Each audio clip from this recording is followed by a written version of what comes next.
We're cutting across to breaking news coming in. Canadian Prime Minister Justin Trudeau and his family have left their home in Ottawa for a secret location. This amid security concerns as thousands pour into the Canadian capital in trucker convoys to protest against vaccine mandates.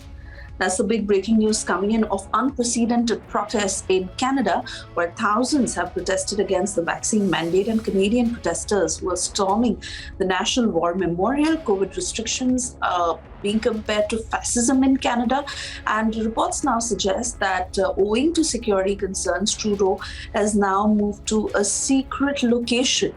Thousands of protesters who gathered in Canada's capital on Saturday to protest against the vaccine mandates, against masks and lockdowns.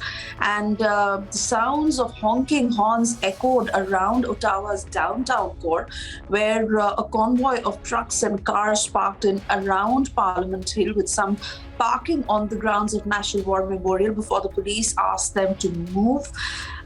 Some compared COVID restrictions to fascism and made use of Nazi symbols on upside-down Canadian flags. One truck carried a Confederate flag, while many carried expletive-laden signs targeting Canadian Prime Minister Justin Trudeau.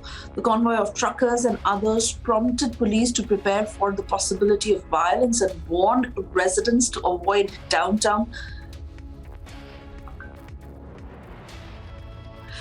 Abhishek Kapoor, Senior Executive Editor, joining us on the phone line to give us more details on the same. Abhishek, what more can you tell us? Well, the information we're gathering wires is, Suesha, that protests are going on in Canada's capital, Ottawa. And these have been going on for the last 24 hours, essentially to protest the vaccine mandates and all the COVID protocols that are almost a given now in most societies, most nations around the world. It's strange that the protests are going out of hand to a level where the Prime Minister Justin Trudeau has moved out of his Prime Minister's official residence and to a secret location. He has been whisked away along with his family by the security agencies, fearing the protests turning violent. And a little surprising that the security agencies did not really anticipate the scale. And some have in fact compared these COVID restrictions, these protesters, to fascism. And people have been getting violent. They have been turning the Canadian flags upside down.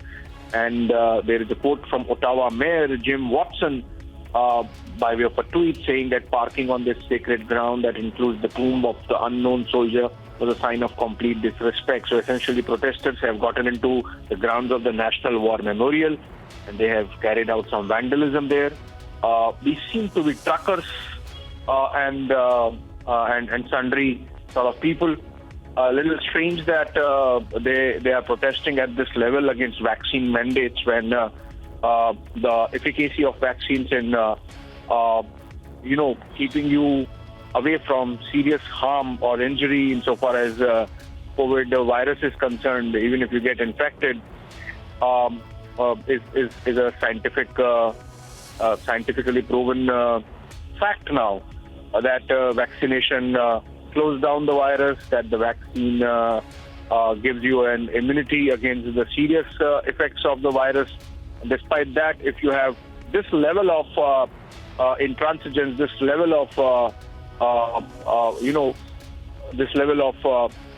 mistrust of vaccine that people are coming out and protesting.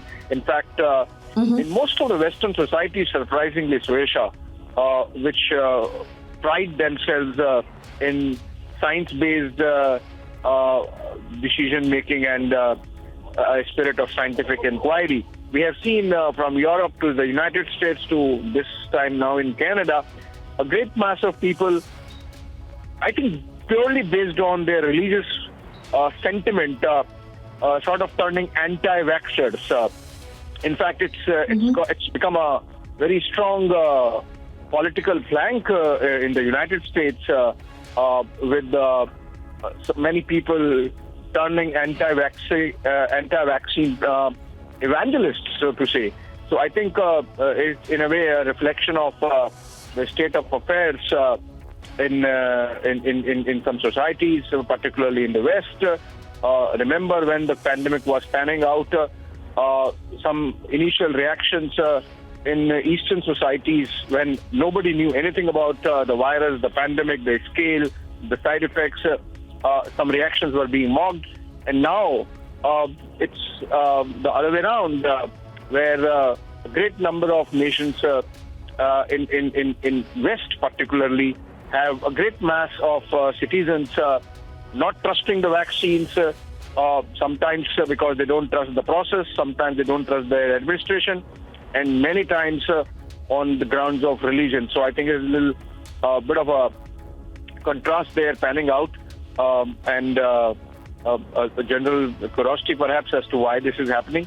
But then in the case of Canada, now we are getting pictures, as the viewers can see, of protesters storming into the national capital, vandalizing public places, including a National War Memorial, prompting the mayor to come out and condemn it. But beyond that, in fact, creating a security situation where the agencies have deemed it fit to whisk away their prime minister to a secret location along with his family.